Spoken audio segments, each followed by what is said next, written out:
அப்போ தேவ பலன் நம்ம விட்டு சரீரத்தின் பலன் ஒரு நாள் நம்ம விட்டு போயிடும். ஆனால் தேவ பலன் நமக்கு எப்போ வந்திருக்கும். அல்லேலூயா. ஒரு மனிதன் சத்தியத்திலிருந்து தேவ பலனை பெற்றுக்கொண்டால் அந்த பலன் அவனுக்கு எங்கும் போகும். அல்லேலூயா. சத்தியத்தை அறிஞ்சு கொண்டு அதில் ஒரு பலன் கிடைக்குது பாருங்க. அந்த பலத்தை யாருமே பிடுங்க முடியாது. எவ்வளோதான் பிசாசு உன்னை ஏமாத்தினாலும் டக்கர் அடித்தாலும் அந்த பலத்தை அவன் எடுத்துக்கொள்ள முடியாது. அதனால் சத்தியத்திலிருந்து பலத்தை பெற்றுக்கொள்ளும், அதுவும் சிலுவையின் உபதேசத்திலிருந்து நாம் சத்தியத்தை பெற்றுக்கொள்வது மிக மிக முக்கியமானதாக இருக்கிறது ஒரு கிறிஸ்தவனுக்கு.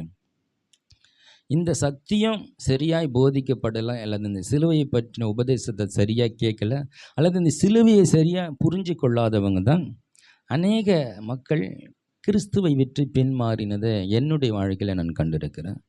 இவங்கெல்லாம் சாதாரண நாட்கள் எல்லாம் மிகப்பெரிய மனிதர்கள் வந்தாங்க, ஆண்டவர்கள் பிரகாசிக்கப்பட்டாங்க, அவங்க கடவுளை விட்டு போயிட்டு பின்மாறி போனவர்களை நான் பார்த்துருக்கிறேன். ஏன்னா இது எனக்கு கேள்விக்குறியாகவே இருந்தது.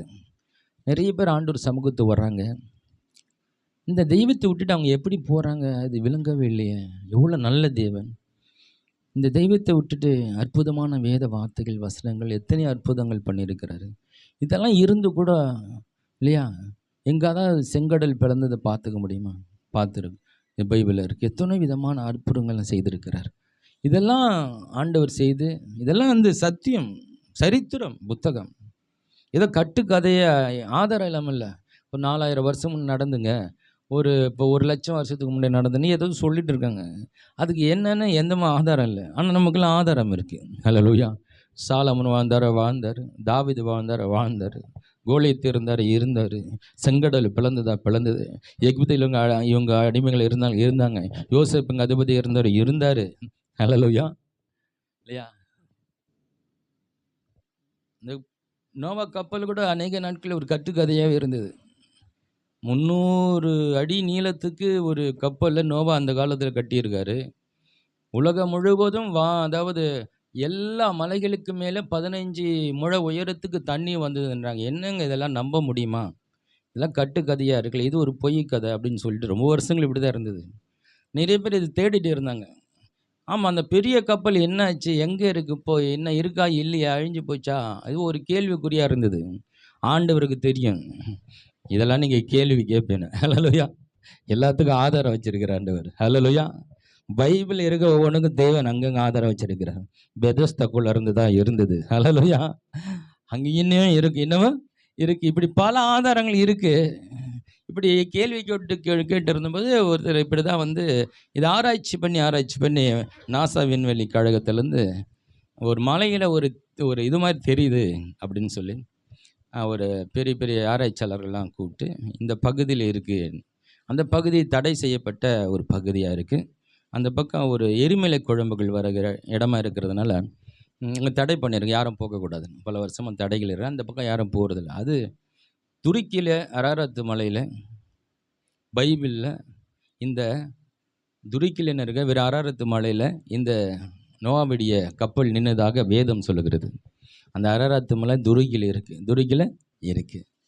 அதை கண்டுபிடிச்சி அங்கே ஆராய்ச்சியாளர்கள் போய் பார்த்தா கீழே இருந்து 16,000 அடி உயரத்தில் அந்த கப்பல் மேலே இருக்குது. அல்லேலூயா. ஒரு ஆண்டவருக்கு தெரியும். கீழே ஏறி வச்சுருந்தேன் அதை வெட்டி ஆழகாலுக்கு என்ன பண்ணியிருப்பாங்க, அடுப்பு எரிச்சு போட்டிருப்பாங்க. யாரும் போகாத மேலே தூக்கின்னு போய் அந்த கப்பலை வச்சு ஒரு நாள் வரை கேள்வி கேட்பீங்க, இந்த உலகம் தண்ணீரால் அழிந்ததுக்கு இதுவே ஆதாரம்னு சொல்லி கப்பலை தூக்கின்னு போய் 16,000 அடி உயரத்து மேலே வச்சுருக்கிறாரு. அல்லேலூயா. அப்போ எதுவுமே இங்கே வந்து பொய் கதை கட்டுக்கதையே இல்லை. இது பொய்யை நிரூபிக்கணும்னு நிறைய பேர் வந்து கட்சியில் ரசிக்கப்பட்டுட்டாங்க. அல்லேலூயா. இது பொய்ன்னு சொல்லி இதை ஆராய்ச்சி பண்ணி பார்த்தா இதெல்லாம் உண்மையாக இருக்குது. அப்போ இந்த இயேசுவை அவங்க ஏற்றுக்கிட்டாங்க. அப்போது இது எல்லாமே சத்திய புத்தகம். இது சத்தியத்தின் நம்ம அறிந்து கொள்ளும்போது அதிலிருந்து ஒரு பலன் கிடைக்குது. அல்லேலூயா. நம்ம போகிற பாதை கரெக்டு தான், நான் நம்புகிற தெய்வம் கரெக்டு தான், இந்த வேதம் சத்தியம்தான், சொல்லுகிற ஒவ்வொரு வார்த்தையும் முக்கியம்தான், நிச்சயமாக இதை என்ன பண்ணுவோம், என் வாழ்க்கையை மாற்றும். இப்படி ஒரு உறுதியாக ஆண்டவர் சமூகத்து வரும்போது அந்த வார்த்தைகள் எல்லாம் நமக்கு வந்து ஒரு தேனிலும் மதுரமாக இருக்கும். தேனில ஆமாம் சொல்கிறான் இசைக்கல், அது வார்த்தை கிடைத்த பொழுது அதை நான் வாங்கி உட்கொண்டு அது வாழ்க்கை கசப்பாக இருந்தது, அப்புறம் மதுரமாக இருந்தது. நான் ஹல்லேலூயா. சில வார்த்தைகள் கொஞ்சம் கசமாக இருக்கும் இல்லையா? நம்ம நல்லதை நினச்சிருப்போம், அதை ஆண்டவர் விடுன்னு வாங்குறாரு. அது கொஞ்சம் கசமாக இருக்குது. இந்த மாதிரி சில விஷயம்லாம் அது மாதிரி சொல்லும்போது கொஞ்சம் கசப்பாக இருக்கும். ஆனால் உள்ளே போயிடுச்சு, அது உள்ளே போய் வேலை செய்ய ஆரம்பிச்சுன்னா நம்ம வாழ்க்கையை மாற்றி இனிமையாய் மாற்றிவிடும். ஹல்லேலூயா.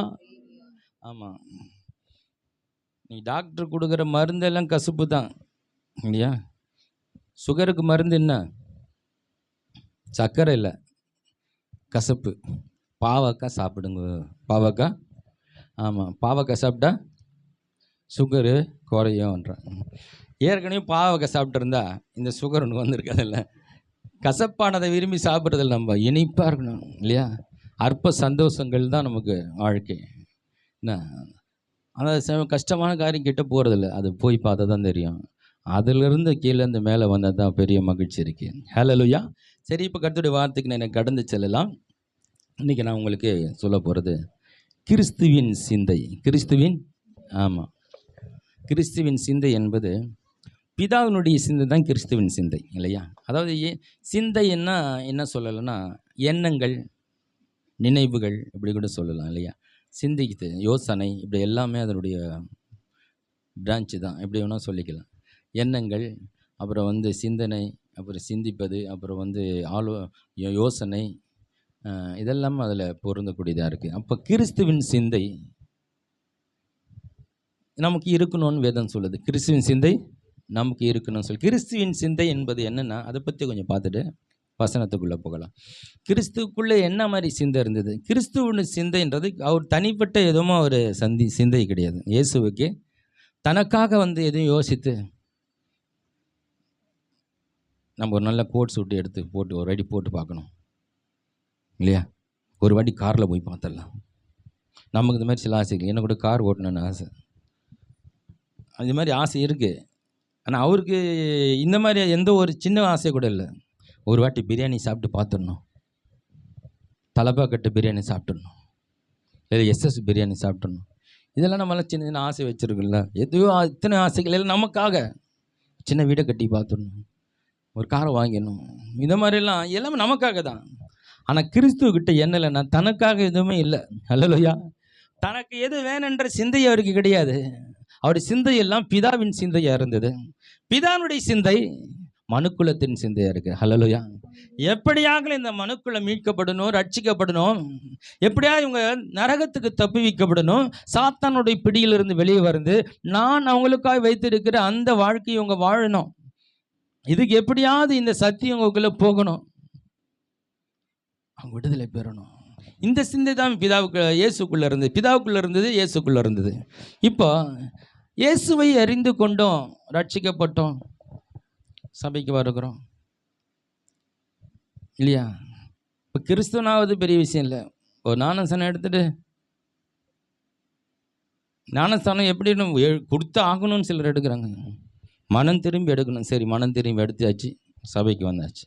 இப்போ கிறிஸ்தவன் பேர் போட்டாச்சு, சபைக்கு வந்தாச்சு. ஆனால் கிறிஸ்துவன்ற பேர் வந்துடுச்சு. நான் வாரம் சர்ச்சுக்கு போகிறேன், நான் ஆராதனை கலந்துக்கிறேன், சத்தியத்தை கேட்குறேன், கிறிஸ்தவன் நடந்துக்கலாம். ஆனால் கிறிஸ்துவின் சிந்தைன்றது வேறு, கிறிஸ்துவன் ஆகிறது வேறு. கிறிஸ்துவின் சிந்தை என்பது இயேசுக்குள் இருந்த அப்படிப்பட்ட எண்ணங்களும் யோசனைகளும் நமக்குள்ளே வரணும். அந்த கிறிஸ்துவின் சிந்தை வந்துச்சுன்னா அப்போ தான் கிறிஸ்துவாய் வாழ முடியும். ஹல்லேலூயா. கிறிஸ்துவை போல சிந்தனைகள் நமக்கு இல்லாத போது நாம் கிறிஸ்துவாய் வாழ முடியாது இல்லையா? சர்ச்சுக்கு வரலாம், கொஞ்ச நேரம் பைபிளை படிக்கலாம், எல்லாம் பண்ணலாம். அவைக்குரிய பிள்ளைகள்லாம் சில காரியங்களுக்கு ஜபிக்கிறேன், நான் ஆராதிக்கிறேன், சபைக்கு வரேன், வரேன், கரெக்டாக ஆலயத்துக்கு போகிறேன், கொடுக்குறேன், இதெல்லாம் இருக்குது. இது இருக்கிறதுக்கும் கிறிஸ்துவின் சிந்தைக்கும் ரொம்ப வித்தியாசங்கள் இருக்கிறது. கிறிஸ்துவ போல சிந்திக்கணும்னா நாம் முதலாவது கிறிஸ்துவை சிந்திக்கணும். ஹல்லேலூயா. கிறிஸ்துவை எவன் ஒருவன் ஃபோக்கஸ் பண்ணி பார்க்குறானோ அவனுக்கு தான் கிறிஸ்துவுக்குள்ளே இருக்கிற சிந்தை பார்க்க முடியும். நம்ம பிதாவை ஃபோக்கஸ் பண்ண தேவையில்ல. நான் பிதாவை வெளிப்படுத்திய இயேசு இருக்கிறார். ஹல்லேலூயா. பிதாவாக இந்த உலகத்தில் மனிதனாக வாழ்ந்து பிதா எப்படி இருப்பார் வாழ்ந்து காட்டிட்டாரு. அவர் பேச வேண்டியதெல்லாம் இயேசு பேசிட்டாரு. இப்போது நாம் ஃபோக்கஸ் பண்ண வேண்டியது கிறிஸ்துவை தான் ஃபோக்கஸ் பண்ணணும். கிறிஸ்துவை ஃபோக்கஸ் பண்ணணும். கிறிஸ்துவை குறித்து சிந்திக்காதவன் கிறிஸ்துவின் சிந்தையில் இருக்க முடியாது. கிறிஸ்துவின் சிந்தையில் இருக்க முடியாது. அப்போ கிறிஸ்துவ குறித்து சிந்திச்சாதான் கிறிஸ்துவின் சிந்தை வரும். எப்போவுமே நம்ம ஒரு செயல் வடிவம் பெறணும்னா அப்படியே உட்காந்துக்க தம்பி, நீங்கள் உட்காந்து.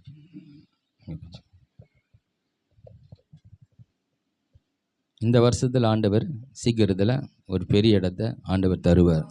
ஹல்லேலூயா. எப்படி தருவார், ஏதாவது தருவார்னு எனக்கு தெரியாது, அவருக்கு தான் தெரியும். ஹல்லேலூயா. அவர் எப்படியும் தருவார். ஹல்லேலூயா. யாரை கொண்டாங்களும் தருவார் இல்லையா? அவர் அற்புதமான ஒரு தேவன், ஒரு அதிசயமான தேவன் இல்லையா? எந்த வகையில் எப்படி செய்வார் நமக்கு தேவைன்னு அவருக்கும் தெரியும். அவருக்கு தாராளமாக உட்காந்து நம்ம ஆண்டவரை துதித்து ஆராதிக்கணும். கரங்களை உயர்த்தி ஆடி பாடி ஆவியில் களி கூர்ந்து நாம் துதிக்கணும்னு ஆசை. சரி, சிந்தை தான் ஒரு மனுஷனுடைய செயலை வடிவம் அமைக்குது. ஹலோ, நீங்கள் சிந்திக்கிற விஷயங்கள் தான் உங்களை செயல்படுத்தி உங்களுக்கு ஒரு செயல் வடிவம் கொடுக்கறது. நீங்கள் எதை செய்யணுன்றத நீங்கள் சிந்திக்காமல் சரியான செயலை செய்ய முடியாது இல்லையா? எதாச்சும் சில காரியங்கள் செய்வோம். யாருன்னா சந்திப்போமாப்பா, டீ சாப்பிட்டு வரலாமா, சரி டீ சாப்பிடலாம் போயிடும். இதெல்லாம் எதாச்சியாவது சில காரியங்கள் நடக்கும். அது போகிற போக்கில் சில காரியங்கள் செஞ்சுட்டு போயிடுவோம். அது நம்ம செய்யணும்னு நினச்சிருக்க மாட்டோம். சூழ்நிலையில் சில காரியங்களை செய்வோம். அது வேறு, அது எல்லாருக்குள்ளும் இருக்குது இல்லையா? சில நேரத்தில் சில சந்திக்கிறோம், சில நேரத்தில் சில காரியங்களை அவங்கள உட்காந்து சாப்பிட வேண்டியது, பேச வேண்டியது, அவங்ககிட்ட போக வேண்டியது, இதெல்லாம் நம்ம சிந்தித்து செய்கிறதில்ல. எதிர்பாராத சில காரியங்களை நம்ம செஞ்சுட்டு போயிட்டு இருப்போம். அது எல்லாருக்குள்ளும் இருக்குது. ஆனால் நாம் சிந்திக்கிறோம்ல, அந்த சிந்தை தான் நம்ம தொடர்ந்து ஒரு காரியத்தை செய்வதற்கும் தொடர்ந்து செய்து வெற்றி பெறுவதற்கும் இந்த சிந்தை தான் முக்கிய காரணமாக இருக்குது. அப்போது சிந்தையில் ஒரு காரியம் ஒன்று உள்ளத்தில் வராத ஒன்று நீங்கள் செயல் வடிவம் கொடுக்க முடியாது. இப்போ எல்லாமே இப்படி ஆகிடும். போகிற போக்கில் காலையில் எழுந்துக்க வேண்டியது, எங்கே போகணுன்னு தெரியும், ஏதோ ஒன்று பண்ண வேண்டியது. அப்போ சிந்தனை இல்லாத போது எல்லாமே காத்தடிக்கும் திசையில் வாழ்க்கை போயிட்டு, நான் இது தான் இப்படி தான் வாழணும், நான் என்ன செய்யணும் என்றதெல்லாம் நம்ம சிந்தையில் வராதபடி அதன்படி நம்மளால் செயல்பட முடியாது. ஏதோ ஒன்று கிடைக்குதா, ஏதோ ஒன்று சாப்பிட்டோமா, எங்கேயோ போனோமா, ஏதோ ஒன்று கிடைச்சிதா, ஏதோ அப்படியே போய் கட்சியில் வாழ்க்கையினோட ஒரு முடிவுக்கு வந்துடும். வயசு ஆகி போயிடும். என்ன பண்ண நம்ம ஒன்றுமே பண்ணலையே. ஏன்னா நமக்கு ஒன்றுமே அந்த சிந்தைக்குள்ளே இல்லை, திட்டமே இல்லையே. ஒரு நமக்குள்ளே ஒரு இதுதான் ஆகணும், இது ஆக போகிறோம், இதுக்காக தான் ஓடிட்டு இருக்கிறேன், இதை அடைய போகிறேன்ற எதுவும் மனதில் சிந்திக்காத பொழுது அது செயல் வடிவம் வரலை. சிந்திக்காதனால் செயல் வடிவம் பெறலை, செயல் வடிவம் பெறாதனால் அதை நீ வாழ்க்கையில் கொண்டு வரவில்லை. எல்லோரும் போல் நானும் ஒரு வாழ்க்கை வாழ்ந்துட்டு போகிறேன் இல்லையா? அந்த வாழ்க்கை ஒரு ஆவரேஜான வாழ்க்கையெல்லாம் வாழ்ந்தேன். நானும் வேலைக்கு போனேன், நானும் சம்பாதிச்சேன், நானும் சாப்பிட்டேன், எல்லாரும் போல் குழந்தை பெற்றேன், கல்யாணம் பண்ணேன், அப்புறம் இது பண்ண அது பண்ணு, எல்லாரும் போல் ஒரு இதுதான் நம்ம நினச்சிருக்கோம். இல்லை, அதை காட்டிலும் சிறந்ததை செய்யும்படியாய் தேவன் நம்மை அழைத்திருக்கிறார். ஹல்லேலூயா. நான் உலகத்தானே பார்த்து அவங்கள போல செஞ்சுட்டு அவங்கள போல யோசித்து இதான போதும் நினச்சிக்கிறோமே. இல்லை, நம்மை குறித்து ஆண்டவருடைய பெரிய திட்டம் இருக்குது, பெரிய திட்டம் இருக்குது. அப்போ சிந்திக்காதவன் செயல்பட முடியாது. உலகத்தில் ரெண்டு விதமான சிந்தை இருக்குது. ஒன்று மாம்ச சிந்தை, இன்னொன்று ஆவிக்குரிய சிந்தை. ஆவிக்குரிய சிந்தை என்பது வசனத்தின் அடிப்படையில் உண்டாகிறது இல்லையா? கடவுளை வார்த்தை என்ன சொல்லுகிறது என்பதை அறிந்து உணர்ந்து அறிக்கை செய்யும்போது அதன்படி சிந்தித்து அதில் கடவுள் என்னை குறித்து என்ன சொல்லுகிறார் என்பதை சிந்திக்கும் பொழுது அப்படிப்பட்ட ஒரு வாழ்க்கைக்குள்ளே போகிறோம். மாம்ச சிந்தை என்பது இந்த உலகத்தில் காண்கிற விஷயங்களை வச்சு வர சிந்தைகள். அவரை மாதிரி மாறணும், இவரை மாதிரி ஆகணும், அதாகணும், இதாகணும், இதை பெறணும், அதை பெறணும்னு சொல்லி நம்ம உலகத்தின் காரியங்களை உலகத்தார்களை பார்த்து கொண்டு அதன் அடிப்படையில் நம்ம சிந்தித்து செயல்பட்டு அதை பெற்றுக்கொள்கிறோம். இது உலக வாழ்க்கை. ஆனால் ஆண்டோடைய பிள்ளைகள் இப்படி உலகத்தின் காரியங்களை பார்த்து நம்ம வாழ்க்கை அமைத்துக் கொள்கிறதில்ல. தேவனுடைய வார்த்தை என்ன சொல்லுகிறதோ அதை நாம் சிந்திக்கும் போது நம்ம ஆவிக்குரிய சிந்தைக்குள்ளாகிறோம். அந்த ஆவிக்குரிய சிந்தையில் இருந்து செயல்படும் போது ஆண்டவர் நமக்கு என்ன வைத்திருக்கிறார், என்ன சொல்லுகிறார், எப்படி வாழணும் என்பதை நாம் அறிந்து செயல்படும் போது அப்படிப்பட்ட மனுஷர்களாய் மாறுறோம். ஹல்லேலூயா. சரி, ஆவிக்குரிய சிந்தையிலும் ரெண்டு விதமாக இருக்கு. என்னன்னா, ஆவிக்குரிய சிந்தையில நம்ம எப்படி இருக்கணும், நமக்கு என்னென்ன வைக்கப்பட்டிருக்கிறது இப்படிலாம் இருக்கு இல்லையா? இப்போ வரங்கள் பற்றி சொல்லப்பட்டிருக்கு, வல்லமை குறித்து சொல்லப்பட்டிருக்கு, பலவிதமான காரியங்கள் சொல்லப்பட்டிருக்கு வேதத்தில். அப்போ அதுவும் ஆவிக்குரிய வாழ்க்கை தான். அப்போ அவங்க என்ன பண்ணுறாங்க, ஓ இப்படி வல்லமையாக ஆகணும், வல்லமையை பெறணும்னு சொல்லி வல்லமைக்காக நம்ம அதை யோசித்து திங்க் பண்ணி அதை பெற்றுக்கொள்கிறாங்க. அதை பெற்றுக்கொள்ள வல்லமையாக செயல்படணும்னு சொல்லி வல்லமை விரும்பி செயல்படுறாங்க. அது ஆவிக்குரிய சிந்தை தான். வல்லமையாக செயல்படுவது கிறிஸ்துவின் சிந்தை இல்லை, அது ஆவிக்குரிய சிந்தை. ஹல்லேலூயா. ஆசீர்வாதமாக இருக்கணும்னு கடவுள் சொல்லியிருக்கிறாரு. வேத வசனம் சொல்லுது, உன்னை வாளாக்காமல் தலையாக்குவேன்னு சொல்லியிருக்கிறது. இதன் அடிப்படையில் நான் தலை ஆவேன், மேலே வருவேன் நினைச்சேன்னா இது வசனத்தின்படி ஆவிக்குரிய சிந்தை தான். ஹல்லேலூயா. வேதம் சொல்லுகிறபடி நீ சிந்திச்சு பெற்றுக்கொள்ளுகிற அனைத்தும் ஆவிக்குரிய சிந்தை தான். ஹல்லேலூயா. அதை நீ பெற்றுக்கொள்ளலாம், அது தப்பே இல்லை. அதை காட்டிலும் உயர்ந்த ஒரு சிந்தை இருக்கிறது, அதுதான் கிறிஸ்துவின் சிந்தை. ஹல்லேலூயா. இது எல்லாமே நமக்காக, இதெல்லாம் நமக்காக. ஒரு காலத்தில் தீர்க்க தரிசன வரத்தை விரும்பி செயல்பட்டு கொண்டு இருந்தேன். ஏன்னா கையை வச்சோன்னு ஆண்டவர் அவங்களுக்கு உள்ளந்து ப்ராபஸி கொடுக்கும்போது அப்போ தான் கூட்டம் அவங்கள தேடி வருது. அவங்க காலை பிடிக்கிறதும் கையை பிடிக்கிறதும், காலை பிடிக்கிறதும் கையை அவங்க தான் கடவுள் மாதிரியும் அவங்களுக்கு கொடுக்குற கனமும் பார்க்கும்போது, ஓ தீர்க்கதரிசியாக தானே ஆகணும், அது தாண்டா மேலான ஊழியம், அதுதான் மேலான ஊழியம். ஏன்னா கூட்டம் அங்கே குழியதை பார்க்கும்போது, ஓ இதுதான் ஆகணும் நம்ம அப்படின்றது. இப்படி ஒரு காலத்தில் அப்படி ஒரு எண்ணங்கள் இருந்தது. தீர்க்கதரிசி ஆகிட்டா பரவாயில்ல, நான் மற்ற ஊழியக்காரர் யாரும் நாடி போகிறதில்ல, தீர்க்கதரிசி தான் நாடி போகிறாங்க, அப்போ தீர்க்கதரிசி ஆகிடணும் அப்படின்ற ஒரு காலகட்டத்தில் அப்படிப்பட்ட ஒரு எண்ணங்கள் இருந்தது. அப்போது தீர்க்கதரிசி ஆகிடலாம், பெரிய தப்பு இல்லை. ஆண்டவர் சமூகத்தில் காத்திருந்து ஆண்டவர் சமூகத்தில் தீர்க்க தரிசனம் வர்றதுக்காய் நாம் அதை வாஞ்சித்து அதை செய்யணும்னு விரும்பினா கடவுள் அதை கொடுத்துடுவார். அது பெரிய விஷயம் இல்லை, அது பெரிய விஷயம் இல்லை. ஆனால் தீர்க்க தரிசிகள் எல்லாம் கிறிஸ்துவின் சிந்தை உடையவர்களா?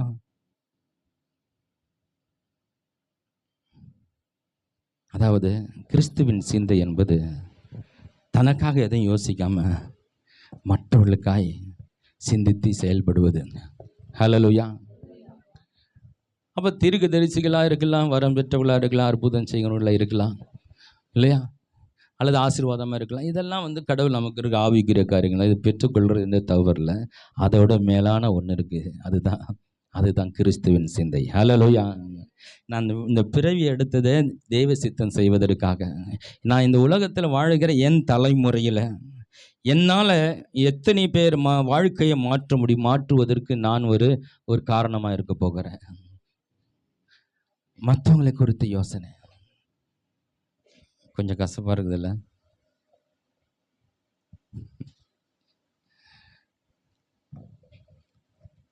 உயர்ந்த லட்சியங்கள் வரும்போது சிலது கசப்பாக தான் இருக்கும். ஹல்லேலூயா. ஆனால் தேவனுடைய பார்வையில் அது விலை உயர்ந்தது. ஹல்லேலூயா. தேவனுடைய பார்வையில் விலை உயர்ந்தது. இப்போ கிறிஸ்துவின் சிந்தை என்பது தனக்காக யோசிக்காம மற்றவங்களுக்காக யோசித்து அதற்காக செயல்படுவது, அது கிறிஸ்துவின் சிந்தையாக இருக்குது. இதை நான் அவ்வளோ கடைசியில் வருகிறேன்.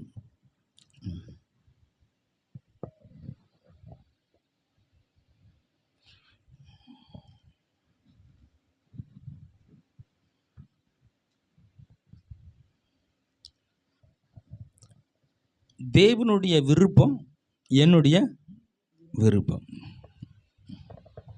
தேவனுடைய விருப்பம், அந்த தேவனுடைய விருப்பம் இருக்குல்ல, அந்த தேவ விருப்பம் நமக்கு வேதத்தில் நிறைய வசனமாக சொல்லியிருக்காரு. அந்த விருப்பத்திலேயே மேலான விருப்பம் ஒன்று இருக்குல்ல, அவருடைய விருப்பத்தில் நம்மை குறித்த பல விருப்பங்கள் வச்சுருக்காரு. நீ இப்படி இருக்கணும், சுகமாக இருக்கணும், நீ ஆசீர்வாதமாக இருக்கணும், மேலாக இருக்கணும், உயர்வாக இருக்கணும். இதெல்லாம் அவருடைய விருப்பத்தில் இருக்குது. அவர் விருப்பத்தில் அவர் மேலான விருப்பமாக நினைக்கிறதுன்னா, உன்னை அநேகருக்கு ஆசீர்வாதமான பாத்திரமாய் மாற்றுவது. ஹல்லேலூயா. உன்னால் அநேகருடைய வாழ்க்கையை மாற்றுவது, ஆயிரம் ஜனங்களை நரகத்துக்கு தப்பி வைப்பது, அவங்களுக்காக உன் வாழ்க்கையை அர்ப்பணிக்கிறது. ஹல்லேலூயா. நான் சொல்கிறேன், வாழ்க்கை முழுவதும் அவருக்கு அர்ப்பணிக்கிறீங்க இல்லை, ஒரு சில மணி நேரம் அவருக்கு அர்ப்பணிங்க. ஹல்லேலூயா. ஒரு சில மணி நேரத்தை அவர் கொடுத்து பாருங்க. அதாவது தனக்காய் வாழ்கிற அந்த வாழ்க்கை நாம் சந்தோஷம் நினச்சிக்கிறோம்ல, இதான் இயற்கை. நமக்காக வாழ்க்கணும், நல்ல வீடு இருக்கணும், நல்ல வசதி இருக்கணும், நல்ல எல்லாமே நமக்கு நினச்சதெல்லாம் இருக்கணும். அதுதான் நல்ல வாழ்க்கை நம்ம நினைக்கிறோம்ல. இது எல்லாரும் நினைக்கிற பொதுவான வாழ்க்கை. ஹல்லேலூயா.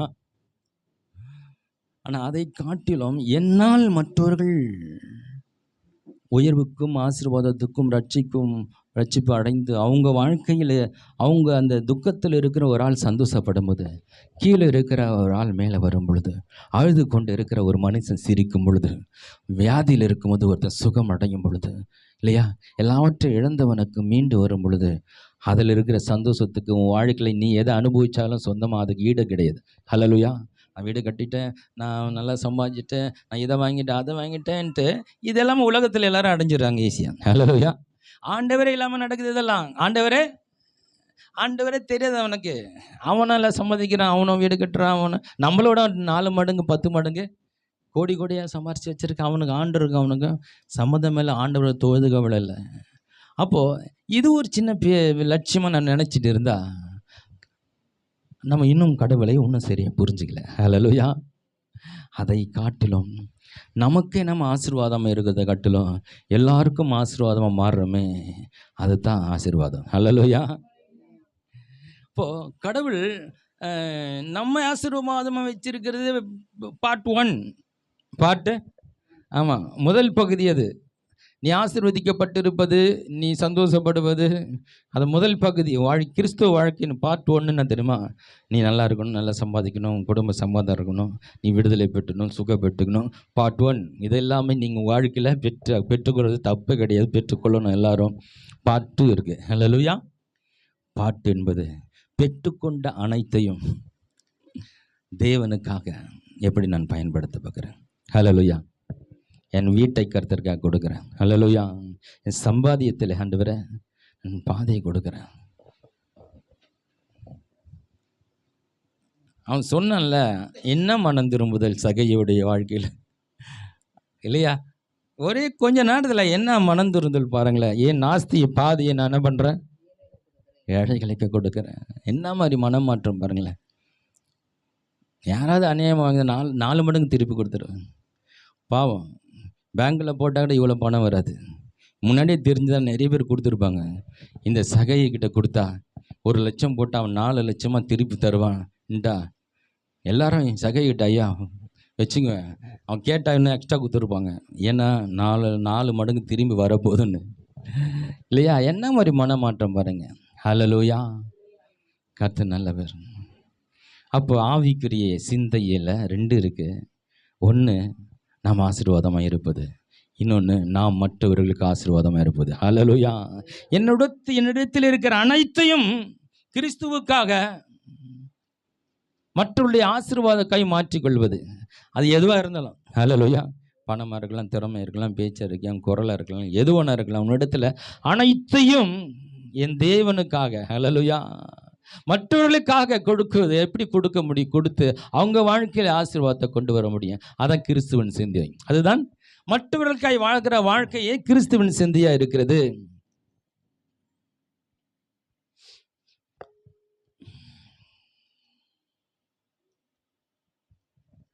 ஹல்லேலூயா. எடுத்து வாசிப்போம். பிலிப்பியர் புத்தகம்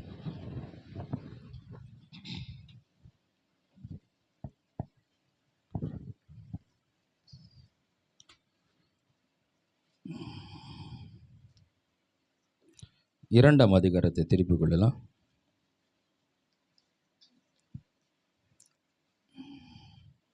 5ஆம் வசனத்தை வாசிக்கலாம். கிறிஸ்து இயேசுவில் இந்த சிந்தையை உங்களிலும் இருக்க கடவது. கிறிஸ்து இயேசுவில் இருந்த சிந்தையே உங்களிலும் இருக்க கடவது. ஆமா, இருக்க கடவுதுன்னு என்ன தெரியுமா? ஹலோ, வெளிச்சம் உண்டாக கடவுது. அப்புறம் கடவுதுன்னு சொல்லி தான் எல்லாம் உண்டாக்குனார். ஹல்லேலூயா. அப்படிதான் ஆயிடணும், அப்படிதான் ஆகணும். கட்டளை அது, உண்டாக கடவுது அப்படின்னா அது ஒரு கட்டளை வாக்கியம். அது ஒரு ஆமாம், கிறிஸ்துவாய் மாறாது கிறிஸ்துவை ஏற்றுக்கொண்டுன்னு சொல்கிறதுல பெரிய விஷயம் கிடையாது. ஆண்டவர் ஏற்றுக்கிடுங்க, ஓகே, இப்போ நல்லா இருக்கிறாங்க, நல்ல விஷயம். ஆனால் இன்னும் கிறிஸ்துவாய் மாறணும். நம்ம கிறிஸ்துவின் சிந்தை நமக்கு வரணும். கிறிஸ்துவின் சிந்தை நமக்கு வரணும். சிந்தை உண்டாக கடவது. அதில் 1 கொரிந்தியர் 2ஆம் அதிகாரத்தில் 16ஆம் வசனத்தில் எப்படி சொல்றாரு? கர்த்தருக்கு போதிக்கத்தக்கதாக அவருடைய சிந்தையை அறிந்தவன் யார்? எங்களுக்கோ கிறிஸ்துவின் சிந்தை உண்டாயிருக்கிறது. எங்களுக்கோ கிறிஸ்துவின் சிந்தை உண்டாயிருக்கிறது. பவுல் வந்து முற்றிலுமாக அப்படியே அர்ப்பணிச்சிட்டார். ஹல்லேலூயா. அதான் சொன்னார், நான் கிறிஸ்துவை பின்பற்றுகிறது போல நீங்கள். ஆமாம், ஏன்னா கிறிஸ்துவை பார்க்கல, வெறும் பேச்சாக தான் சொல்லிட்டு இருக்கீங்க, ஏதோ வசனமாக தான் வாசிச்சிருக்கேன். ஆனால் கிறிஸ்துவை வாழ்ந்து கொண்டு இருக்கிறேன் நான், கிறிஸ்துவாகவே. ஆமாம், அவர் சொன்னதை அப்படி பின்பற்றி நடந்துட்டு இருக்கிறேன். என்னை அப்படி முழுசாக அவர் கொடுத்துட்டேன். மற்றவங்களுக்கு தான் வாழ்க்கை வாழ்ந்துட்டு இருக்கிறேன். என் சொந்த வாழ்க்கையை விட்டுட்டு கடவுளுக்காய் வாழ ஆரம்பிச்சிட்டேன். அதனால தான் நான் கிறிஸ்துவை பின்பற்றுகிறது போல. ஆமாம், அப்படி யாரும் சொல்கிறதுக்கு வந்து இன்றைக்கி வந்து சொல்லவும் முடியாது. ஏன்னா அவர் வாழ்ந்து காட்டிட்டு சொன்னார், வாழ்ந்து காட்டிட்டு, ஆமாம், நான் கிறிஸ்துவை பின்பற்றுகிறது போல் நீங்கள் கண்ணு முன்னாடி இருக்க என்னை பின்பற்றுங்கன்றார். நான் கிறிஸ்துவ போல தான் வாழ்ந்துட்டு இருக்கிறேன், என்னை பின்பற்றினாலே போதும், என் அளவுக்கு வந்தால் கூட போதும் அப்படின்னு அவர் சொல்லிட்டார். ஹல்லேலூயா. ஆதியாகமம் புத்தகம் 9ஆம் அதிகாரம் எடுத்து வச்சுங்க. கிறிஸ்துவின் சிந்தையில் முக்கியமாக அவர்கிட்ட இருக்கிற ஒரு சில காரியங்களை சொல்லும். அவருக்காய் வாழ்வது ஒரு பக்கம் இருக்கட்டும். முதல்ல அவர்கிட்ட இருக்கிற கிறிஸ்துவின் சிந்தையில் அவர் மன்னிக்கிறவராக இருக்கிறார். அவர் மன்னிக்கிறவராக இருக்கிறார். இப்போ கிறிஸ்துவின் எல்லாருக்காக கிறிஸ்துவாக வாழ்வதற்கு முன்பாக சில கிறிஸ்துவுக்குள்ளிருந்து சில குணாதிசயங்கள் நமக்குள்ள வந்தால் தான் கிறிஸ்துவாய் மாறும். அதில் ஒன்று அவர் மன்னிக்கிறவராக இருக்கிறார். ஹல்லேலூயா. இப்போ கிறிஸ்துவின் சிந்தைக்குள்ளே ஒன்று முக்கியமாக இருக்குது, பிதாவுக்குள்ளே இருந்தது. பிதாவுக்குள்ளே அந்த மன்னிக்கிற சுவாபம் இருக்கிறது. அப்போ கிறிஸ்துவுக்குள்ளும் அவர் மன்னிக்கிற சுவாபம் இருக்கிறது. இப்போ எடுத்து வாசிக்கலாம். 9ஆம் அதிகாரம், அதை பற்றி சில வசனங்களை வாசிக்க போகிறோம். 24ஆம் வசனத்திலிருந்து 26 2 வசனம் வாசிப்போம். நோவா திராட்சரசத்தின் வெறி தெளிந்து விழித்த போது தன் இளைய குமாரன் தனக்கு செய்ததை அறிந்து, கானான் சபிக்கப்பட்டவன், தன் சகோதரத்தில் அடிமைகளுக்கு அடிமையா இருப்பான் என்றான். வாசிங்க. போதும். 26 வாசிட்டீங்களா? இல்ல, சேமுடைய தேவனாகிய கர்த்தருக்கு ஸ்தோத்திரம் உண்டாவதாக, கானான் அவனுக்கு அடிமையா இருப்பான். 24 இருந்து வாசிக்கிறீங்களா? ஆமாண்ணா, 24 மறுபடி வாசிங்க. இல்லை, அதுக்கு முன்னாடி வாசிங்க. 24 25 26 9ல் 24 வாசிட்டீங்களா? வாசனா. அதுக்கு முந்தின வசனங்கள் வாசிங்க. அப்பொழுது சேமும் யாபேத்தும் ஒரு வஸ்திரத்தை எடுத்து தங்கள் இருவருடைய தோல் மேலும் போட்டுக்கொண்டு பின்னிட்டு வந்து தங்கள் தகப்பனுடைய நிர்வாணத்தை மூடினார்கள். அவர்கள் எதிர்முகமாய் போகாதபடினால் தங்கள் தகப்பனுடைய நிர்வாணத்தை காணவில்லை. என்ன நடக்குதுன்னு நான் சொல்லிடுறேன். நோவா வந்து அதிகமாக குடிச்சிட்டு தன் துணி விலகி இருக்கிறதோட தெரியாமல் ஒரு போதையில் என்ன பண்ணுறாரு, படுத்துட்டு இருக்கிறாரு. 3 பிள்ளைங்க. இதில் வந்து காம் என்ற பையன் என்ன பண்ணுறான், வந்து பார்க்குறான், அப்பா நிர்வாணமாக இருக்குது, போய் 2 பிள்ளைங்கிட்ட சொல்லிடுறான். ஆனால் அவங்க 2 பேரும் என்ன பண்ணுறாங்கன்னா, ஒரு போர்வை எடுத்துக்கிட்டு அப்படியே பேக் சைடு வர்றாங்க, பின் பக்கமாக வந்து அந்த நிர்வாணத்தை மூடிடுறாங்க. இது அவர் எழுந்த உடனே சொன்ன உடனே அவர் வந்து இந்த காமை வந்து சபிக்கப்பட்டவன் சொல்லிடுறாரு. சரி, இதுலேருந்து என்ன கற்றுக்கிறதுன்னா, அப்பா வந்து ஒரு நிலை தவறி இருக்கிறாரு, ஓவராக குடிச்சிட்டாரு. பாருங்கள், பைபிளில் நிறைய இடத்துல பார்த்தீங்கன்னா நோவா பற்றி படிக்கிறோம், அவன் நீதிமானாக இருந்தான் இல்லையா, அந்த சந்ததி காப்பாற்றுறாரு. இந்த இடத்துல பார்த்தா அவர் குடிச்சிட்டு ஒரு நிதானம் தவறி இருக்கிறார். இதுதான் அந்த வேதத்தில் நிறைய இடத்துல வந்து என்ன பண்ணுறோன்னா, இப்படியும் அப்படியுமா இருக்கிறாங்க. ஒரு பக்கம் ஓவக்கிறவங்க பார்த்தா டவுனாக இருக்கிறாங்க. எலியா பார்த்தா திடீர்னு அக்கினியை வர வைக்கிறாரு, டக்குன்னு போய் சூரச்சிக்கிட்டு ஒளிஞ்சிக்கிறாரு. இவங்க என்ன பண்ணுறாங்க, நம்ம ஆளுங்க எலியாவின் ஆவி ஏன் மேலே வரணுன்ட்டு ஜெபம் பண்ணிட்டுக்கிறாங்க. எலியாவின் ஆவி யார் மேலே வந்தது? அவர் ஒன்றுமே பண்ணவில்லை. அவர் உண்மையான எலியா ஆவி அவர் மேலே தான் வந்தது. ஆனால் யோவான் எந்தவித அற்புதம் பண்ணலை. ஆனால் எலியாய் போல கடிந்து கொண்டு பேசினார். அதுதான் முக்கியம். எலியா போல் அற்புதம் பண்ணலை, ஆனால் எலியாக்குள்ள ஒரு முக்கியமான விஷயத்தை வச்சுருந்தார். ஏன்னா அவர் கடிந்து கொண்டு பேசுகிற ஒரு காரியத்தை தான் தூக்கின்னு வந்து இங்கே வைக்கிறாரு. அப்போ எலியா போல மாறணும். நான் சொல்கிறேன், எலியா போலோ, எலிசா போலோ, மோசை போலோ நான் மாற வேண்டிய அவசியம் இல்லை. அவங்க கூட எங்கேயோ ஒரு இடத்துல நம்ம தடுமாறதை பார்க்கக்கூடாது. தடுமாறாத ஒருத்தர் இருக்கிறார். ஹல்லேலூயா! அவர் தான் இயேசு கிறிஸ்து. நாம் அவருக்குள்ள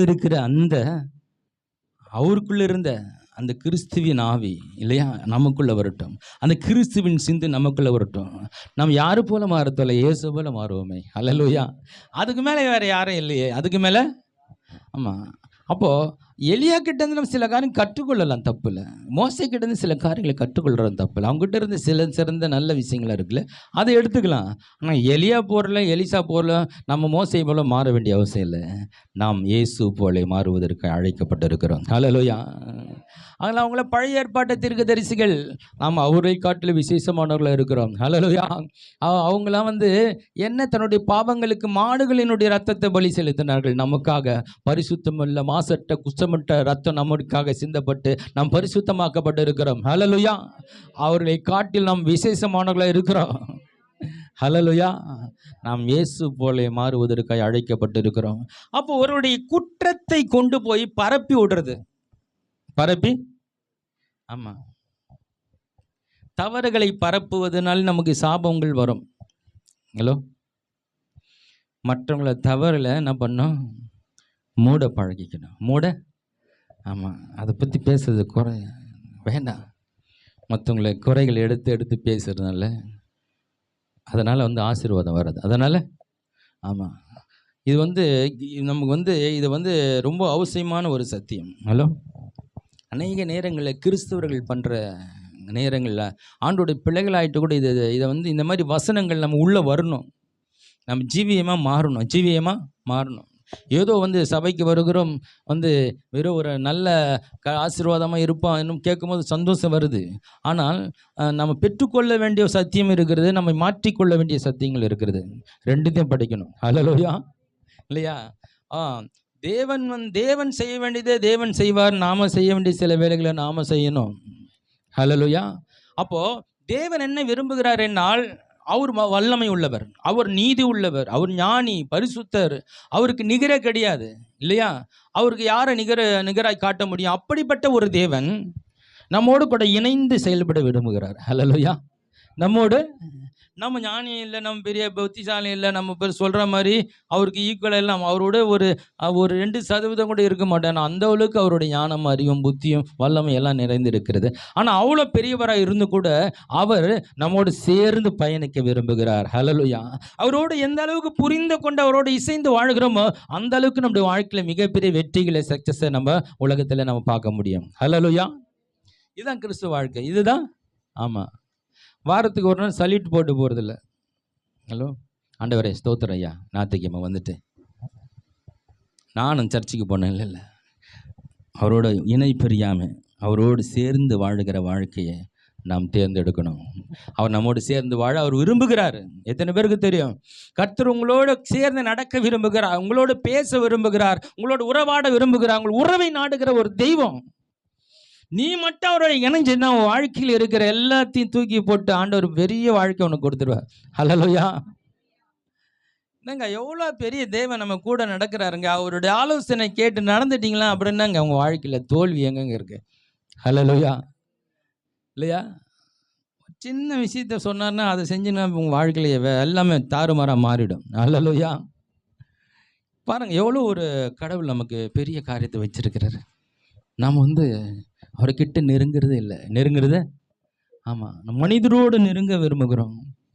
மனிதோட உறவு சொல்கிறேன், எப்படிப்பட்ட உறவானா இருக்கட்டும், கணவன் மனைவி உறவாக கூட இருக்கட்டும், அது ஒரு காலத்துக்கு ஒரு எல்லைக்குட்பட்டது, ஒரு காலத்துக்கு உட்பட்டது. நித்தியமான தேவன் மாத்திரம் நம்முடைய உறவு. ஹல்லேலூயா! இந்த உறவை பிடிச்சின்னு வச்சிங்களேன், உன்னை எதையும் அசைக்காது. உன்னை யாரும் ஒன்றும் பண்ண முடியாது, உன்னை கலங்கடிக்க யாரால முடியாது. நான் தேவாதி தேவனுடைய உறவுகள், என் தேவன் என்னோடு இருக்கிறார், அவர் என்னை நேசிக்கிறார், அவர் என்னை விரும்புகிறார். நான் எந்த நிலையில் இருந்தாலும் அவர் என்னை புறம்பு தள்ளுகிற தேவன் அல்ல. ஹல்லேலூயா! இந்த உலகம் ஒருவேளை ஒரு நாளில் உன்னை புறம்ப தள்ளிடும். நல்லா சம்பாதிச்சுட்டு கொடுத்தா நல்ல புருஷன், சில நேரத்தில் சம்பாதிக்க முடியாமல் போயிடுச்சுன்னா அந்த குடும்பத்தில் அவங்களுக்கு என்ன மரியாதை தெரியுமா? புறம்பே தள்ளிடுவாங்க. நல்லா இருக்கும் போது நாடி வந்தவங்க உனக்கு வியாதி வந்து போடு உனக்கு புறம்பை தள்ளிடுவாங்க. அந்த உலகம் உங்ககிட்ட அவங்க எதிர்பார்த்தது இருக்கிற வரைக்கும் உன்னை நேசிக்கும். அதை உன்னை விட்டு போயிடுச்சுன்னா உன்னை புறம்பை தள்ளிடும். ஹல்லேலூயா. ஒருவரையும் புறம்பு தள்ளாத ஒரு தெய்வம். ஹல்லேலூயா. எந்த நிலையில் இருந்தாலும், எவ்வளவு கீழே இருந்தாலும், எவ்வளோ மோசமாக இருந்தாலும், எவ்வளோ பாவியாக இருந்தாலும் உன்னை நேசிக்கிற ஒரு தெய்வம். எந்த நிலையிலும் உன்னை ஏற்றுக்கொள்ளுகிற, எந்த சூழ்நிலையும் ஏற்றுக்கொள்ளுகிற ஒரு நல்ல தகப்பன். ஹல்லேலூயா. அப்போ குறைகளை சொல்லி கொண்டு இருக்கிறது இல்லை, மன்னிக்கிற ஒரு மனப்பாவம் வேணும் நமக்கு. ஹல்லேலூயா. வாசிக்கலாம் சங்கீத புத்தகத்தில் 32ஆம் அதிகாரம் 1ஆம் வசனம். எவனுடைய மீறுதல் மன்னிக்கப்பட்டதோ, எவனுடைய பாவம் மூடப்பட்டதோ அவன் பாக்கியவான். எவனுடைய மீறுதல் மன்னிக்கப்பட்டதோ, எவனுடைய பாவம் மூடப்பட்டதோ அவன் பாக்கியவான். நான் சொல்றேன், மன்னிக்கப்பட்டதோ பட்டவன் பாக்கியவான் தானுங்க சொல்லுது. நான் சொல்றேன், அதை காட்டிலும் மன்னிக்கிறவன் பாக்கியவான். ஹல்லேலூயா. மன்னிக்கப்பட்டவனே பாக்கியவானாங்க. ஹலோ, ஒரு தப்பு செஞ்சுட்டு வரான், நான் அவனை மன்னிச்சிடுறேன், அவன் பாக்கியவான் வேதம் சொல்லுது. மன்னிக்கிற அவனை காட்டிலும் பாக்கியவான்கள். ஹல்லேலூயா. அவன் பாக்கியவானை மன்னிச்சிட்டான், ஏன்னா மன்னிச்சதான் அவனுக்கு வாழ்க்கை. அதெல்லாம் மன்னிச்சிட்டான். ஆனால் அது செஞ்சிடும் பாருங்க, அவனை காட்டிலும் நான் பாக்கியவான். ஹல்லேலூயா. நான் சொல்கிறேன், மன்னிப்பை பெற்றவர்களை காட்டிலும் மன்னிக்கிறவர்கள் அதை விட பாக்கியவான்கள். ஹல்லேலூயா. அப்போ குற்றங்களை எடுத்து சொன்னால், அந்த குற்றங்களை பேசிட்டு இருந்தால் அவங்களை இன்னமும் நீங்கள் மன்னிக்கலன்னு அர்த்தம். மன்னிக்கிறது என்பது அர்த்தம் மறப்பதும் அதில் அடங்கி இருக்கிறது. ஹல்லேலூயா. நீங்கள் மன்னிச்சிட்டிங்கன்னா அதை மறக்க முடியலன்னா இன்னும் நீங்கள் மன்னிக்கலன்னு அர்த்தம். மன்னிச்சிட்டிங்கன்னா மறந்துடுங்க. ஹல்லேலூயா. அவங்க செய்த தவறுகளை திரும்பவும் நினைக்குவார். ஆனால் மன்னிச்சிடுன்னு வாயில் சொன்னால் நீங்கள் இன்னும் மன்னிக்கலை, அதை மறந்துடுங்க. ஹல்லேலூயா. அப்போ தான் நமக்கு புது வாழ்க்கை ஸ்டார்ட் ஆகும். ஹலோ, நீங்கள் மற்றவர்களை செய்த அந்த மீறுதல், பாவங்கள், காயங்கள், வேதனைகள், நம்பிக்கை துரோகங்கள் எல்லாம் நம்ம அவ்வளோ சீக்கிரம் மறக்க முடியாததான். ஆனால் அதை மறக்க சொல்கிறார் ஆண்டவர், மறந்துட சொல்கிறாரு, மன்னிக்க சொல்லுகிறார். மன்னிக்க, அப்படி மன்னித்தால்தான் உன் வாழ்க்கையில் ஒரு புது வாழ்க்கை ஆரம்பிக்கும். ஹல்லேலூயா. அதை காட்டிலும் 1000 மடங்கு உன்னை ஆசீர்வதிக்க தேவன் வல்லவராக இருக்கிறார். ஹல்லேலூயா. அதில் கிடைச்ச சந்தோஷத்தை காட்டிலும் 1000 மடங்கு சந்தோஷப்படுத்த கர்த்தர் உனக்கு சிறப்பான வாழ்க்கை வைத்திருக்கிறார். ஹல்லேலூயா. அதில் மன்னிச்சுட்டு வெளியே வந்து பாருங்க, உனக்கு திறந்த வாசல் காத்து கொண்டு இருக்கிறது. ஹல்லேலூயா. நீ இதுவரையும் மகிழாத ஒரு மகிழ்ச்சியை ஆண்டவர் அந்த புது வாழ்க்கையில் வைத்திருக்கிறார். ஹல்லேலூயா. எடுத்து வாசிக்கலாம். ரோமர் 2ஆம் அதிகாரம் 1ஆம் வசனம். ஆகையால் மற்றவர்களை குற்றவாளியாக தீர்க்கிறவனே, மற்றவர்களை குற்றவாளியாக தீர்க்கிறவனே, நீ யாராலும் சரி போக்கு சொல்ல, நீ யாரா இருந்தாலும் போக்கு சொல்ல உனக்கு இடமில்லை. இடமில்லை. நீ குற்றமாக தீர்க்கிறவைகள், குற்றமாக தீர்க்கிறவைகள் எவைகளோ அவைகளையே நீயும் செய்கிறபடியால் நீயே செஞ்சிருக்கிற. நீ மற்றவர்களை குறித்து சொல்லுகிற தீர்ப்பினாலே உன்னை தானே குற்றவாளியாக தீர்க்கிறாய். தீர்ப்பு கொடுத்தா உனக்கே நீ தீர்ப்பு கொடுக்கிற அப்படின்னு இந்த வேதவசனம் சொல்லுது. மற்றவங்களை குற்றவாளி குறைகளை பேசியிருந்தா அந்த குறை உங்ககிட்ட இருக்குன்றார். உங்ககிட்ட ஆமாம். இவங்க அடுத்த கட்டத்துக்கு போக முடியாது. அடுத்த கட்ட நிலைக்கு வளர முடியாது. ஏன்னா அவங்க கண்ணு முன்னாடி அந்த குறைகளே தெரிஞ்சிருக்கும், அதை குற்றப்படுத்திடுவாங்க. அந்த குற்றங்களை பேசி கொண்டு இருக்கிற ஆவிக்கிற வாழ்க்கையில் அடுத்த கட்டத்துக்கு போக முடியாது. ஏன்னா இங்கே ஒருவனும் நீதிமான் அல்ல, ஒருவனும். இது முதல்ல நம்ம ஆண்டோட பிள்ளைங்க நல்லா புரிஞ்சுக்கணும். அவர் சிறந்தவர், நான் சிறந்தவர், இவர் கரெக்ட், இவர் பரிசுத்தவான். யாவரும் ஆண்டவர் எதிர்பார்க்கிற அளவுக்கு பரிசுத்தவான்கள் அல்ல. நாம் அவரை பார்த்து அவரை நோக்கி நகர்ந்து அவர் வசனத்தை படித்து கொஞ்சம் கொஞ்சமாக என்ன பண்ணுகிறோம், பரிசுத்தமாகி கொண்டு இருக்கிறோம், நீதிமான்களாய் மாற்றி கொண்டு வருகிறோம். நீதிமானன் அவர் என்ன ஆக்கிட்டாரு, அவர் என்ன பட்டம் கொடுத்துட்டாரு. ஆனால் நான் நீதிமானம் ஒன்றும் முழுசு ஆகலை. ஆனால் எப்போ ஆக முடியும், நான் நீதிமானை நம்பி வாழ அப்போ தான் நீதிமானம் மாறிக்கொண்டு வருகிறேன். ஹல்லேலூயா. முழுமையாய் நீதிமானம் மாறணும்னா இன்னும் அந்த வசனத்தை நான் நம்பணும். ஹல்லேலூயா. அப்போ ஒருவனும் இந்த உலகத்தில் நீதிமான் இல்லை. யாரும் எந்த பாவத்தையும் செய்யலை, எல்லாம் 100% கரெக்டு, நான் தான் பெரிய ஆள்னு சொல்கிறதுக்கு ஒருத்தரும் கிடையாது. ஆமாம். அப்போ எல்லாரும் இப்போ பாவம் செய்து தெய்வ மகிமையற்றவர்கள் ஆனவர்கள் தான். ஆகினால இப்போ நாம் யாரை போய் குற்றப்படுத்துறது? நான் 4 தப்பு பண்ணிக்கிறேனே ஆமாம். அவங்க தப்பு பண்ணாங்க, இது சரியில்லை, அது சரி. நான் நிறைய பண்ணது சரியாகவே இல்லையே. அவங்க பண்ணது சரியில்லை தான், ஆனால் நான் பண்ணதும் நிறைய சரியில்லாத விஷயம் இருக்க. அப்போ இதை நான் பார்க்குறத விட்டுட்டு நான் அவங்க சரியில்லாத காரியத்தை பார்த்துட்டு இருந்தா, அப்போ நான் என்ன பண்ணுவேன்? என் வாழ்க்கையில் அடுத்த நிலைக்கு போக மாட்டேன். அடுத்த நிலைக்கு. அதனால் பாவங்களை மன்னிக்க கற்றுக்கொள்ளுங்க. மற்றவர்கள் செய்த தவறுகளை மன்னித்து அதை மறந்து விடுங்கள். ஹல்லேலூயா. அப்போ தான் உங்கள் வாழ்க்கையில் உண்மையான சந்தோஷம் இருதயத்தை நிரம்பும். ஹல்லேலூயா. மற்றவங்களை குற்றங்களை எண்ணிக்கொண்டிருந்தா உங்கள் சமாதானம் போயிடும். ஹலோ. அத்தருடைய தவறுகளை சொல்லிக்கொண்டு நினைத்து கொண்டிருந்தால் அது கிறிஸ்துவின் சிந்தை அல்ல. மன்னிக்கிறதே கிறிஸ்துவின் சிந்தை. நீ மன்னித்து மறந்து விட்டாதான் உன் சமாதானம் இருதயத்தை ஆட்கொள்ளும். மாம்ச சிந்தை மரணம், ஆவியின் சிந்தையோ ஜீவனும் சமாதானமும். இந்த ஆவியின் சிந்தை உனக்கு சமாதானத்தை கொண்டு வருகிறது. மாம்ச சிந்தை என்ன? குற்றப்படுத்துவது, குறைகளை எடுத்து சொல்லி கொண்டு இருப்பது. மரணம் என்பது என்ன? வேதனை. மரணன்றது சுருக்கமாக சொன்னால் அதுக்கு சாகிறது பற்றி சொல்லலை, செத்துருவீங்க, அது சாவு எண்டு. அது மரணம் என்பது மரணத்துக்கு பிறகு என்ன கவலைப்பட போகிறீங்க, அது அப்புறம் வேலை செய்யும். மரணம் என்பது அதோடைய பேர் வேதனை, தாங்க முடியாத கவலை ஆட்கொள்கிறது. இதை தான் மரண வேதனை. இதுதான் மரண வேதனை. இது மாம்சீகமான சிந்தை, மாம்சீகமான சிந்தையில் உண்டாகிறது. ஆவியின் சிந்தையோ ஜீவனும் சமாதானம். ஹல்லேலூயா. பாவிக்கிறவர்களுடைய சமாதானத்தை ஒருவனும் எடுத்து போட முடியாதான்னு சொல்கிறேன். என்னுடைய சமாதானத்தை நான் வைத்து போகிறேன், அதை ஒருவனும் எடுத்துக்கொள்ள மாட்டான். அது அவருடைய சமாதானம் ஆவியின் சிந்தையில் உண்டாகிறது. தெய்வத்தை குறித்து பேசுவதனாலே, சிந்திப்பதனால, தேவனுடைய வார்த்தைகளை ஆராய்வதனாலே உண்டாகிற அந்த சமாதானத்தை இந்த உலகத்தின் காரியம் எதுவும் உன்னை தடுத்து விட முடியாது, கெடுத்து விட முடியாது. ஹல்லேலூயா. உலகத்தின் காரியை வைத்துக்கொண்டு நம்ம சமாதானம் இருக்கக்கூடாது. கர்த்தருடைய வார்த்தையினால் உண்டாகிற சமாதானம். ஹல்லேலூயா. மத்தேயு 6ஆம் அதிகாரம் 12ஆம் வசனம். எங்கள் கடனாளிகளுக்கு நாங்கள் மன்னிக்கிறது போல எங்கள் கடன்களை எங்களுக்கு மன்னியும். ஆண்டவருக்கு சொல்லி கொடுத்த ஜெபத்துல ஒரு சின்ன பாட்டு, இது சின்ன பாட்டு. மறுபடியும் வாசிங்க. எங்கள் கடனாளிகளுக்கு நாங்கள் மன்னிக்கிறது போல, கடனாளிகளுக்கு நாங்கள் மன்னிக்கிறது போல எங்கள் கடன்களை எங்களுக்கு மன்னியும்.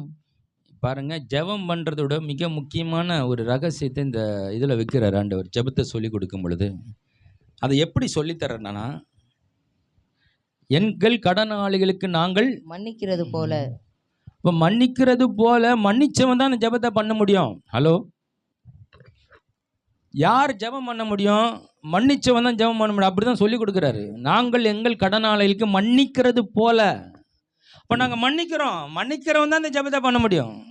மன்னிக்க தெரியாதவனுக்கு மன்னிக்க முடியாதவங்களால ஜெபம் பண்ண முடியாதுங்க. அந்த ஜெபம் ஒரு மாயையான ஜெபம் இருக்கும். சும்மா கற்பனை, ஒரு கடமை ஜெபமாக இருக்கும் தவிர தேவ பிரசன்னத்தை உணர்ந்தெல்லாம் ஜெபம் பண்ண முடியாது. மன்னித்ததான் தேவ பிரசன்னத்தை உணர முடியும். ஹல்லேலூயா. நாங்கள் மன்னிக்கிறது போலன்னா மன்னிச்சவன் தான் ஜெபமே பண்ண முடியும். ஜெபமே. ஹலோ.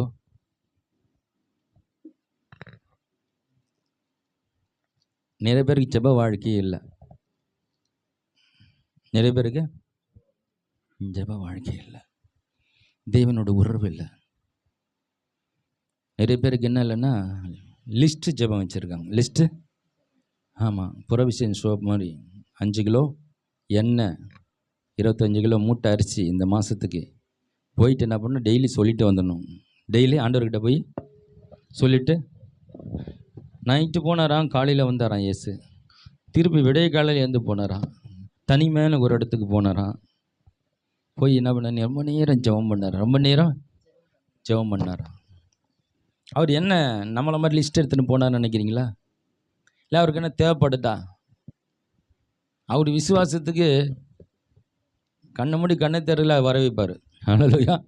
அப்போ அவர் நிச்சயமாக நமக்கு தெரியும், அவர் எந்த தேவைக்காகவும் ஜெபம் பண்ணியிருக்க மாட்டார்.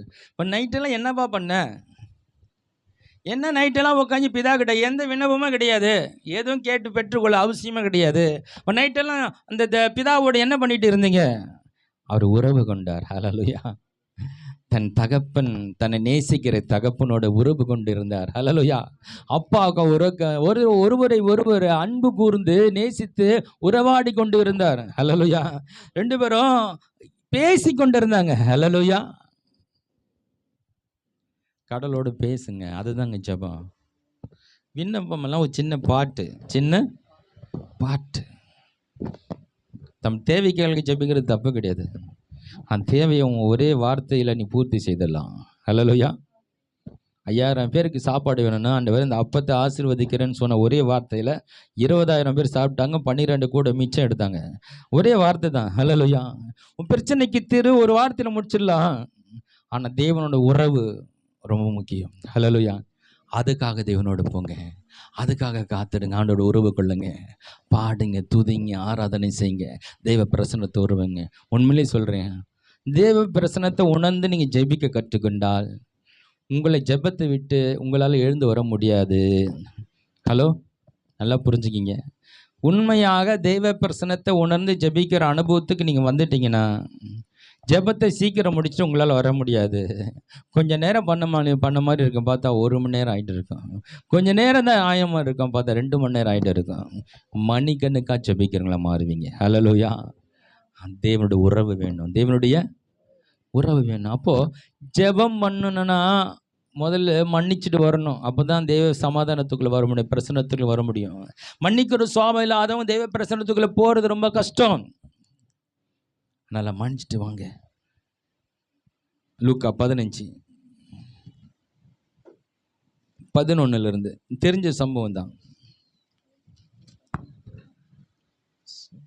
பின்னும் அவர் சொன்னது, ஒரு மனுஷனுக்கு 2 குமாரர் இருந்தார்கள். அவர்கள் இளையவன் தகப்பனை நோக்கி, தகப்பனே, ஆஸ்தியில் எனக்கு வரும் பங்கை எனக்கு தர வேண்டும் என்றான். அந்தபடியே அவன் அவர்களுக்கு தன் ஆசையை பங்கிட்டு கொடுத்தான். சில நாளைக்கு பின்பு இளைய மகன் எல்லாவற்றையும் சேர்த்து கொண்டு தூரதேசத்துக்கு புறப்பட்டு போய் அங்கே துன்மார்க்கமாய் ஜீவனம் பண்ணி தன் ஆசையை அழித்து போட்டான். எல்லாவற்றையும் அவன் செலவழித்த பின்பு அந்த தேசத்திலே கொடிய பஞ்சம் உண்டாயிற்று.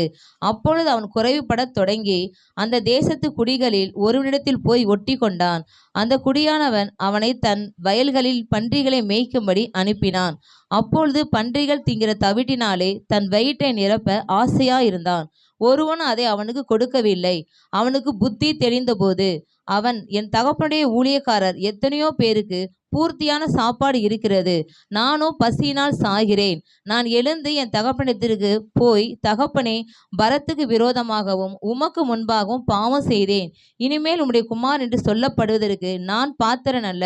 உம்முடைய கூலிக்காரரில் ஒருவனாக என்னை வைத்துக் கொள்ளும் என்பேன் என்று சொல்லி எழுந்து புறப்பட்டு தன் தகப்பனிடத்தில் வந்தான். அவன் தூரத்தில் வரும்போதே அவனுடைய தகப்பன் அவனை கண்டு மனதுருகி ஓடி அவன் கழுத்தை கட்டி கொண்டு அவனை முத்தம் செய்தான். குமாரன் தகப்பனை நோக்கி, தகப்பனே, பரத்துக்கு விரோதமாகவும் உமக்கு முன்பாகவும் பாவம் செய்தேன். இனிமேல் உம்முடைய குமாரன் என்று சொல்லப்படுவதற்கு நான் பாத்திரன் அல்ல என்று சொன்னான். அப்பொழுது தகப்பன் தன் ஊழியக்காரை நோக்கி, நீங்கள் உயர்ந்த வஸ்திரத்தை கொண்டு வந்து இவனுக்கு உடுத்தி இவன் கைக்கு மோதிரத்தையும் காலுக்கு பாதரட்சைகளையும் போடுங்கள். கொளுத்த கன்றை கொண்டு வந்து அடியுங்கள். நாம் புசித்து சந்தோஷமாய் இருப்போம். என் குமாரன் இவன் மரித்தான், திரும்பவும் உயிர்த்தான், காணாமல் போனான், திரும்பவும் காணப்பட்டான் என்றான். அப்படியே அவர்கள் சந்தோஷப்பட தொடங்கினார்கள். ஹல்லேலூயா. இந்த குடும்பத்தில் திடீர்னு ஒரு பிரிவு, மறுபடியும் அந்த பிரிவு ஒன்றாக இணையும் பொழுது மறுபடியும் அந்த குடும்பத்துக்குள்ள ஒரு சந்தோஷம். ஹல்லேலூயா. பிரிவு துக்கத்தை கொண்டு வருது, பிரிவு இணைக்கப்படும் போது ஒரு மகிழ்ச்சி கொண்டு வருகிறது. இல்லை என்னென்னா, அப்பா மன்னித்ததுனால அவனுக்கு ஒரு எழுந்து போன மறுபடியும் புது வாழ்க்கை அவனுக்கு கிடைச்சிது. அப்பாவுக்கு என்ன கிடைச்சிது? தன் மகன் மறுபடியும் மீண்டு வந்தான். ஹல்லேலூயா. அவன் மீண்டு வந்துட்டான், மரித்தான், உயர்த்தான், காணப்படாமல் போனாலும் காணப்பட்டான். அப்பாவுக்கு சந்தோஷம் தெரியுமா? என்ன தெரியுமா? என் கண்ணு முன்னாடி நீ இருக்கிறியா, அது போதும். ஹல்லேலூயா. எங்கேயோ போய் ஏதோ பண்ணிட்டு இருக்கிறத கட்டலாம், தப்பு செஞ்சாலும் என் கூட இருந்தேன்னா நான் உன்னை சரி பண்ணிடுவேன். ஹல்லேலூயா. அதனால் அவனை ஏற்றுக்கிறாரு. நம்ம கூட இல்லாதவங்களை நம்ம ஒன்றுமே பண்ண முடியாதுங்க, பண்ணவே முடியாது. கூட இருந்தால் தான் எதாவது பண்ண முடியும். அதனால் அப்பா அவனை அப்படி சந்தோஷமாக ஏற்றுக்கிறாரு.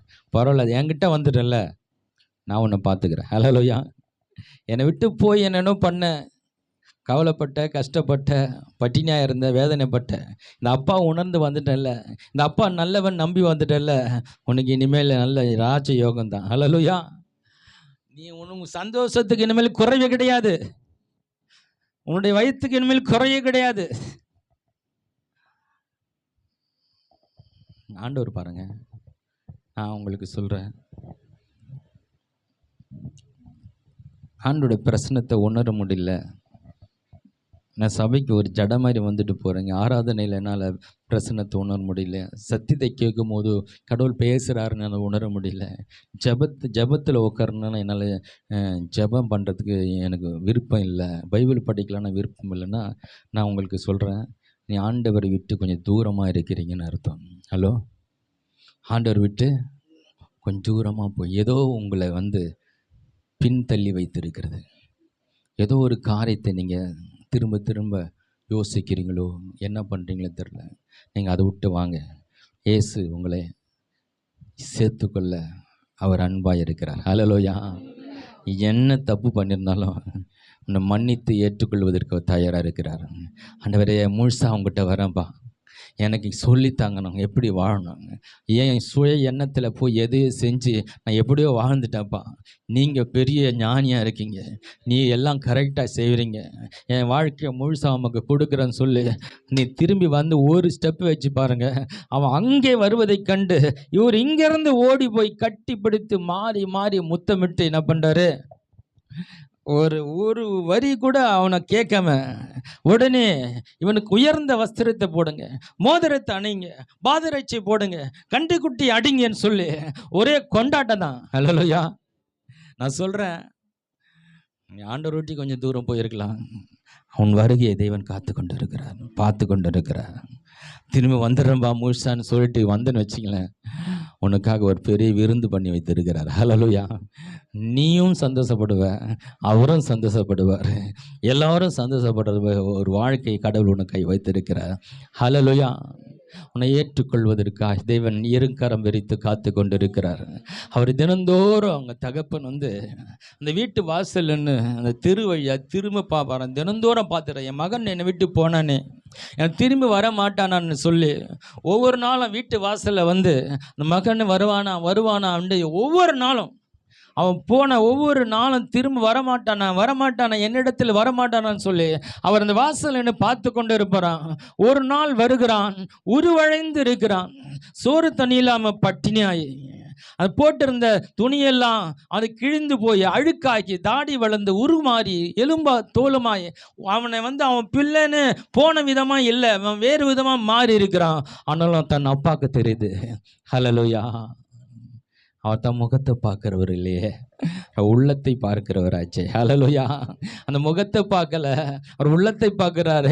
இவன் என் மகன்தான், இந்த எல்லாவற்றையும் இழந்து வந்து கொண்டு இருக்கிறான், என்னை நாடி வந்து கொண்டு இருக்கிறான், என்னை தேடி வந்து கொண்டு இருக்கிறான், ஏதாச்சும் எனக்கு கிடைக்காதா, என்னை மன்னித்து ஏற்றுக்கொள்ள மாட்டாரான்னு சொல்லி தன் பாவத்தை உணர்ந்து வந்து கொண்டு இருக்கிறான் என்பதை என் தேவன் அறிந்து கொண்டு அவனை ஓடி போய் கட்டிப்பிடித்து மாறி மாறி முத்தமிடுகிறார். ஹல்லேலூயா. இங்கே மன்னிப்புன்ற வார்த்தையே இல்லாமல் சைலன்ஸாக ஒன்று நடந்துகிட்டே இருக்கு. ஹல்லேலூயா. ஒவ்வொரு முத்தத்தில் என்ன சொல்கிறதுன்னா, எல்லாத்தையும் மறந்துட்டேன்ப்பா, எல்லாத்தையும் மன்னிச்சிட்டேன்ப்பா. முத்தம் மாறி மாறி மாறி மாறி முத்தமிடும்போது அந்த பாவ அறிக்கையை அவன் என்ன பண்ணுறான், சொல்லிட்டே வரான். கொஞ்ச நேரத்தில் அவனால் பாவ அறிக்கை பண்ண முடியல. ஹல்லேலூயா. நான் உமக்கு விரோதமாகவும் பரத்துக்கு விரோதமாக நான் பாவம் செய்தேன், நான் உன்னுடைய மகன் என்று சொல்வதற்கு நான் பாத்திரனல்ல, என்னை ஒரு வேலைக்காரனால் சேர்த்துக்கொள்ளும்னு சொல்லி அவன் அங்கேருந்து சொல்லிட்டு வரான். ஒரு வேலைக்காரனெல்லாம் சேர்ந்துடலான்னு சொல்லி தான் வரவன். ஆனால் அப்பா அவனை வேலைக்காரனா இல்லை, எப்போதும் போல சொந்த மகனாக, ஹல்லேலூயா, சொந்த மகனாக ஏற்றுக்கொள்ள ஒரு நல்ல தகப்பன். எப்படிப்பட்ட தவறுகளை செய்திருந்தாலும் உன்னை மன்னித்து ஏற்றுக்கொள்கிற ஒரு நல்ல தகப்பன் நமக்கு இருக்கிறார். ஹல்லேலூயா. உனக்கு ஒரு புது வாழ்க்கை, சிறந்த வாழ்க்கையை தேவன் வைத்திருக்கிறார். ஹல்லேலூயா.